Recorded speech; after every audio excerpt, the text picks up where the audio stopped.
სანამ ჩვენი კვირის რეპორტაჟს წარმოგიდგენდეთ, ნახეთ თუ როგორ გაართვა თავის ახალ ამპლუას მისმა ავტორმა.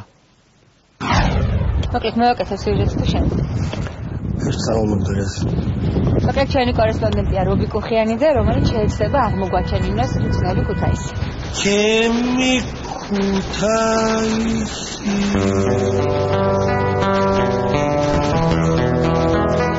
ეს ყველა ვიცი. ამაზე აღარ ველაპარაკოთ. ვიკენდია საქართველოს. ბავშვები სულ ამას დავდიოდი, შენ არ გიყვარდა ამაზე. როგორ ამიყვარდა?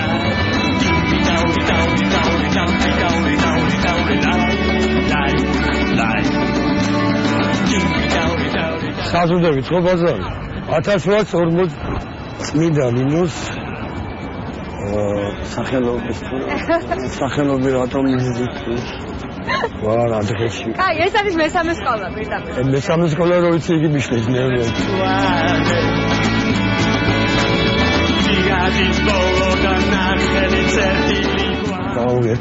ერთხელ კიდე აქ სწავლობდნენ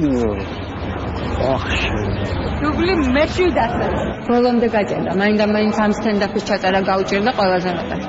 არდა ყველაზე კარგი სწორედ აქ მინდოდა გამოსულიყო. ჩემი სკოლაა, განსაკუთრებით გულშემატკივრ და სხვათა შორის რობისთვისაც მნიშვნელოვანია მის ცოლის აქტივობა. პირველი ქართული მხატვრული ფილმი კიოდა ფილმს. დათაშიძეების ოჯახის ფოტოშოპი დააფინანსა პირველი ქართული მხატვრული ფილმი ქრისტინა.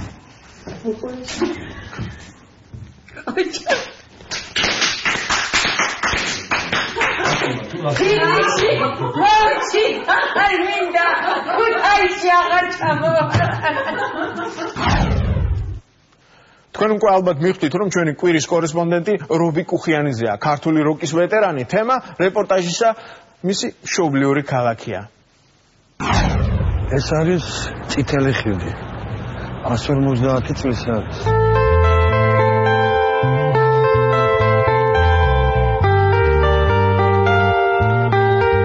ჩემი სიმღერის არ იყოს ამ ქალაქში ისე ბნელა, მაგრამ მე ვიცნობ ალტერნატიულ ზიან ქუთაისს. ბავშვობიდან უნდა გიყვარდეს, რომ ის მზიანი ქუთაისი სულთან ატარო. მეც ჩემი ბავშვობიდან მოვდივარ. ჩემი ბავშვობა სკოლა. მართალია მე სკოლა არ დამიმთავრებია, მაგრამ ბედნიერი ვარ, რომ ჩემს ქალაქში ასეთი ადამიანები სწავლობდნენ. აკაკი წერეთელი, ნიკო ნიკოლაძე, ეფთიმე თახაიშვილი, ნიკოლ მორთქიფანიძე, კოლაო ნადირაძე, ვალერიან გაფრინდაშვილი, იციან ტაბიძე, პავლო იაშვილი, დიმიტრი უზნაძე, დავით კაკაბაძე, ვლადიმერ მაიაკოვსკი. ეს არის ქუთაისის მესამე სკოლა, რომელიც იყო ქალთა გიმნაზია. როგორც მე ვიცი, აქ სწავლობდნენ ვერიკო ანჯაფარიძე და ანა კალანდაძე. ჩვენს კედლებში ამიზარდნენ ქალბატონი ვერიკო ანჯაფარიძე, ქალბატონი ანა კალანდაძე, კომპოზიტორი მერი დავითაშვილი, ბატონი რეზო ჩხეიძე. არქივში ვერიკო ანჯაფარიძეს სკოლის ჟურნალი ინახება. ნიშნების მიხედვით ჩანს, რომ დიდ მსახიობს ტექნიკურ საგნებში დიდი ნიჭი ჰქონია, თუმცა ხანდახან სამიანებსაც იღებდა. სულენასა და ლიტერატურაში 3. ფიზიკაში 5. მათემატიკის გეოგრაფია, მათემატიკის და გეოგრაფია 5. ვერიკო ანჯაფარიძის და დავით კაკაბაძის სასკოლო საბუთებს ერთი უცნაურობა ახასიათებს. გრაფაში ეროვნება ქართველის ნაცვლად სამწუხაროდ კუთხურობა უწერიათ. კიდევ ერთხელ ხაზგასვა იმ პოლიტიკის, რომელიც მე-19 საუკუნის საგანმანათლებლო სისტემას ჰქონდა საქართველოში. უბრალოდ მისი ეროვნების დასახელება, იმერეტია.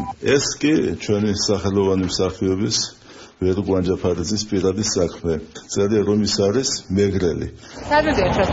ახლა ჩვენ მუზეუმში მინდა გაჩვენო იმერეთის რეკლამა. ფილიპე ჭელიძეს ღვინის წარმატების საიდუმლო ამ მუზეუმში ინახება. იმერული ბახუსის რეკლამას კეთილშობილი ულამაზესი ქუთაისელი ქალი აკეთებს. ის რითაც გაითქვა სახელი აი ამ მეწარმემ ფილიპე ჭელიძემ, ასევე გიორგი ბოლქვაძემ, ის იყო ისინი ძალიან ხარისხიან პროდუქციას ამზადებდნენ და ეს აისახა კიდეც იმ საერთაშორისო ჯილდოებში, რაც ამ მეწარმეებმა მიიღეს მე-19 საუკუნის მეორე ნახევარში და მე-20 საუკუნის დასაწყისში. აი ხო არის ეს ქალი კედმა ძალიან მიმისია დასაკუთრებით. ამ პატარა ყანწლებით თავის დროზე ახალი ქართული პოეზიის კარი გაიღო. გინახავთ სადმე ყანწლები სახელობის ნაცვლად. ეს ცისფერ ყანწელთა სახლია. ამ სახლში ახლა ძალიან ბევრი ხალხი ცხოვრობდა, მაგრამ პირველ რიგში რა თქმა უნდა პავლო იაშვილი. აქ დაიბადა ეს მათი ბინარეობა პირველად და როცა თეთრკიძე დადეს ფიცი, მოვიდნენ და თავიანთი პირველი მანიფესტი აქ დაიწერა. ცისფერ ყანწელთან კვალის სანახავად აქ დღემდე მოდიან ჩვენსავით მოულოდნელი სტუმრები. ერთხელ კარებზე ზარი იყო და ირაკლი აბაშიძე შემოვიდა. და ესე პავლოს ოთახის ნახვა მინდაო. ეთქო აქ ცისფერი ყანწები ყოფილა კიდე დამატებით. ეს იყო ცისფერ ყანწელების უბანი. და ხდებოდა მინი პოეზიის საღამოები, იყო თავისებური ქუთაისური პეცით. სასმელების მეთოქება ღვინის, ლუდის, წყლის და ძისა. ხილეულთა ესენცია